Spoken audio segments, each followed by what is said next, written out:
ওগো আল্লাহ, ওগো মালিক, তুমি ছাড়া তো আমাদের আর কেউ নাই, তুমি ছাড়া তো আমার আর কেউ নাই। আল্লাহ গো, তুমি যদি মাফ না করো কে আমাকে মাফ করবে? তুমি যদি মাফ না করো কে আমাকে মাফ করবে?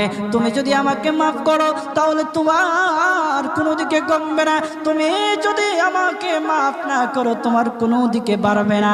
আল্লাহ গো, তুমি আমাকে মাফ করে দাও। সারাটা জীবন অন্যায় কাজ করেছি, সারাটা জীবন নাফরমানি করেছি, আমার কাছে কালেমার দাওয়াত কম আসে নাই, আমার কাছে কালেমার দাওয়াত কম আসে নাই, আমাকে লোকেরা কম বোঝায় নাই। ওগো আল্লাহ, তুমি আমাকে মাফ করে দাও। মাফ না করলে কোথায় যাব, কার কাছে যাব? বাবা যখন মারে তখন মার কাছে আশ্রয় নেওয়া যায়, মা যখন প্রহার করে তখন বাবা